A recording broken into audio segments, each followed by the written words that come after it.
Dear friend, I am an Allied fighter. I did not come here to do any harm to you who are my friends. I only want to do harm to the Japanese and chase them away from this country as quickly as possible.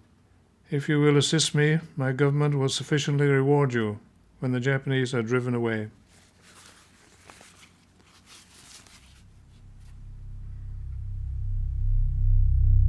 The Japanese consider it a great disgrace to be taken prisoner.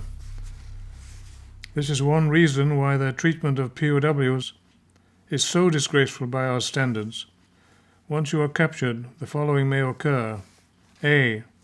You may be searched, occasionally strictly, but more often in a lax manner. So try and conceal anything that might be of use, in case the search is a lax one. B. At an early stage, you will probably be interrogated. You know the rules about this. It is calculated to reduce your morale and the will to escape.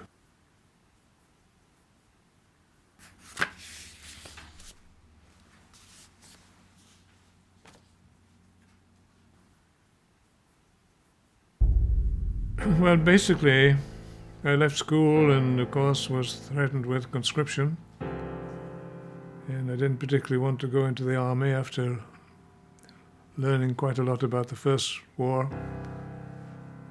And I was interested in aviation. So I decided that rather than get in the army, I would volunteer for the Air Force, which I did. When I graduated and commissioned, I was sent to a flying training school at Vulcan, Alberta. So I did my my instructor school there, and then was posted to Carberry, Manitoba, and instructed there for over a year or so. I was posted from there to, would you believe it, Boundary Bay, and this was a push to go to Southeast Asia. Aviation in itself is not inherently dangerous, but to an even greater degree than the sea, it is terribly unforgiving of any carelessness, incapacity, or neglect. I like that because there's a plane stuck in the tree. Yeah. It's hard to say, really.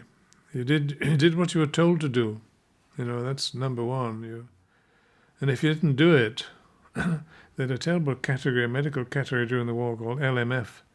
You were stripped of your rank and you were put in jail. In the First World War, you were actually shot, I think. LMF stands for lack of moral fiber. So you had that sword behind you all the time, you know, even though you didn't want to go, or what were the options?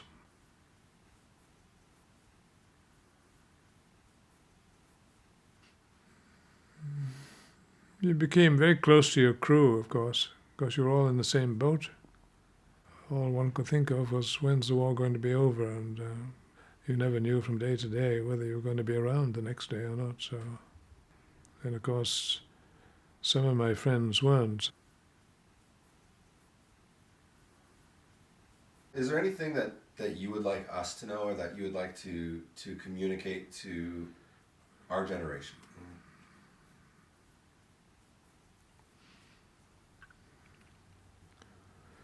Well, it's very difficult to say. Stay away from war. Although, you know, what's going to happen with the nuclear war? You won't be around anyway, so don't worry about it. I used to tell my patients in practice two things. One is stay healthy. Your number one priority is to stay healthy, without a doubt. And yes, number two priority is to be happy.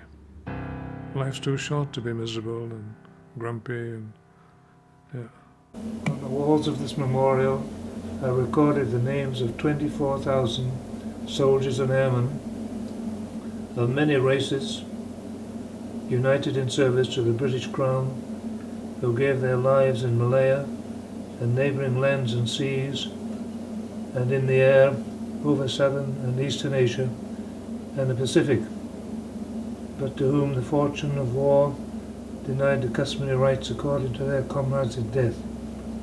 They died for all free men. It's a place called Kranji in Singapore Island.